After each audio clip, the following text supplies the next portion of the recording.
Hi everyone, bit of a different video here.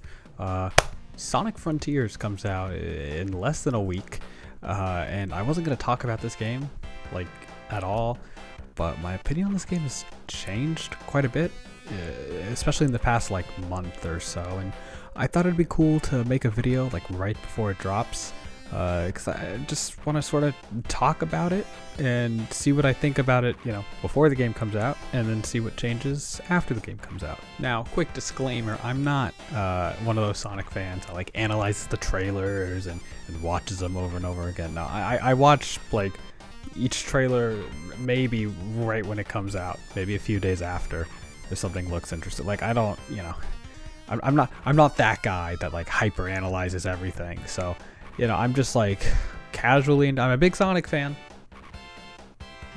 whatever that means nowadays, but just thought I'd get that out of the way. I guess I'll start with when the game was first teased, all the way back in May of 2021 at that little Sonic Nintendo Direct. It wasn't a Nintendo Direct, I forgot what they call them. They showed like 7 seconds of a pre-rendered cutscene, because that's how Sega likes to unveil their games now. Just, hey, look at this pre-rendered cutscene with no gameplay in it.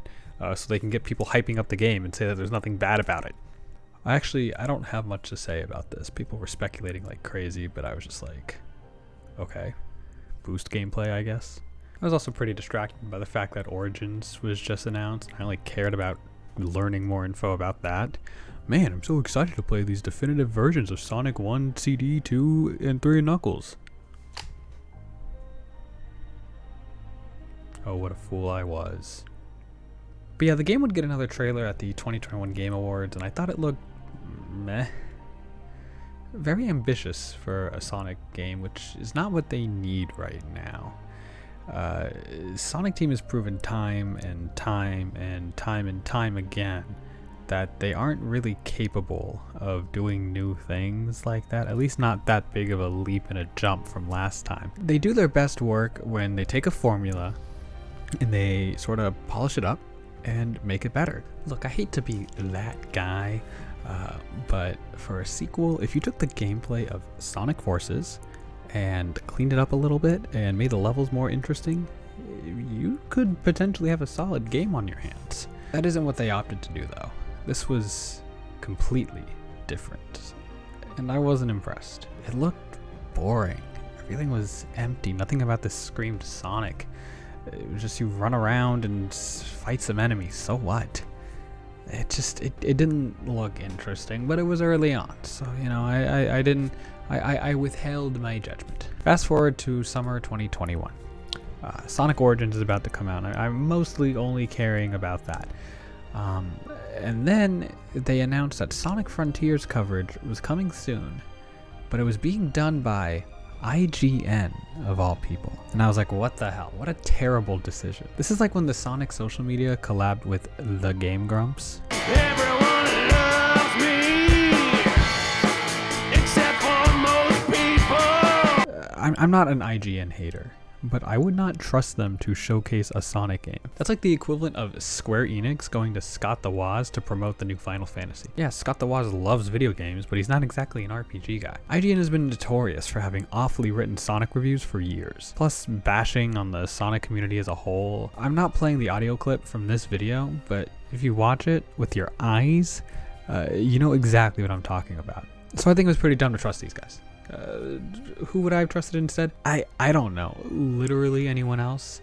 I'm not a big Sonic tuber guy, you know, but I would much rather trust this guy to showcase the new Sonic game than this guy, you know, or even like another like review channel that isn't IGN.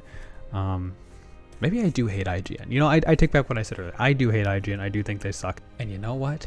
I was right, because the gameplay that IGN showed off looked like ass. I mean, look at this. Why? Why are they playing the game like this? You know what I think? I think they did this on purpose. Oh, it'd be really funny if they actually handed them the game, said do whatever you want, and IGN just ran around and did whatever they wanted to in the open zone. As gameplay for this came out, I was like, this looks stupid. That looks stupid. I don't think I care about this game. That's pretty much how I felt up until about a month ago when the combat and upgrades trailer dropped. Look, when they announced that this game has a skill tree, I thought that was stupid. A lot of people did. but seeing it in action, I think I'm willing to give it more of a shot. That in this game looks a lot more polished than it did earlier this year. The combat looks fun, the actual boost levels look really interesting. I guess the only thing I don't care for is the open zone. See, if you have a game where your main gimmick is lame, but everything else is fun, well, then your game just sucks. How did that get there? Actually, now that I think about it, the marketing for this game has kind of done like a 180. At the beginning, they really focused about the open zone aspect of the game, but now they're really only talking about those cyberspace boost levels. And the combat, of course, and the story, which I'll get to that. But they haven't really talked about the open zone. Yeah, they've shown him running around like the fields or whatever, but they haven't been highlighting it as much. Maybe this is a sign of things to come, or maybe I'm just, thinking about it too much. Anyway, as far as gameplay goes, with the open zone, I don't really care for it. I think it still looks boring. You're just gonna run around and do like really easy puzzles. It doesn't look like my cup of tea. The combat has potential, better than the last time that they did combat, or that other time they did combat. So I'm open-minded about that.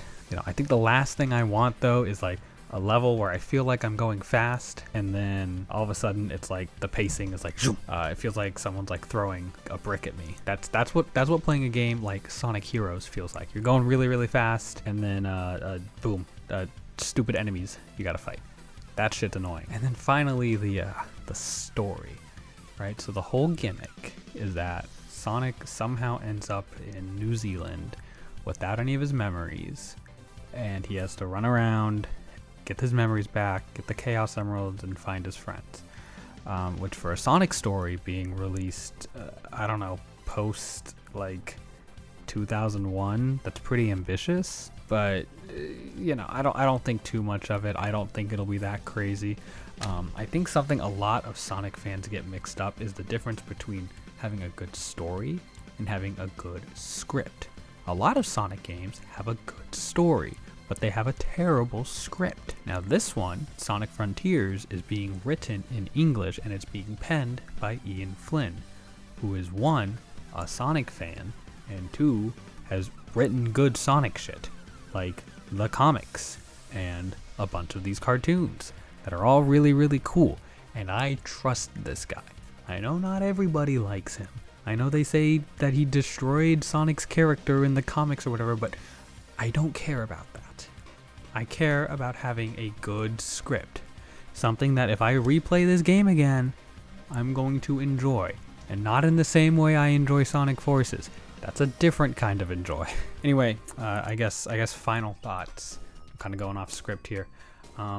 Graphically, I think the game looks pretty good.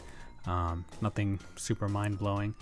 I'm actually getting the game on PS5, which is pretty different for me. I usually get these games on PC.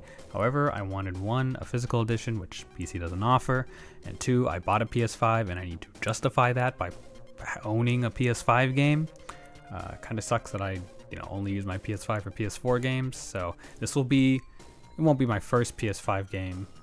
Actually, this is still getting a PS4 release, so I still don't own a goddamn game that's only on PS5. This sucks. The music, I think that's actually the thing I don't pay attention to in the trailers. Not because I don't care about it. I'm a big music guy, especially with Sonic, but I just haven't really gotten into Frontiers' soundtrack, but I haven't been like listening for it either. So it's got you can tell that they wanted like Breath of the Wild meets Sonic, and so they got like the ambient piano shit, but they still got the guitars going on. And I think that's pretty cool. We'll see. When you have an open world game, I'll use Breath of the Wild as an example, right? I like the music in that game when I'm playing the game, but I don't care for it outside the game, and because it's a little too ambient for me. Maybe I guess that's maybe my only concern, but I hear the main theme for this game kind of goes hard. Still no Crush 40, which sucks, but whatever. I think soundtrack in Sonic games are never ever bad, so I don't know what I'm worried for. Oh yeah, they changed the homing attack button to X. You know, kind of like... I'm gonna be open-minded. I don't think this will be the best Sonic game ever. I think it will have a lot of bumps, a lot of things that are not good. My bigger hope for this is that they take this game and they build off of it and they do something better with it when they make the next game in a couple years. Anyway, thank you all for watching. This was a bit of a different video ramble type thing.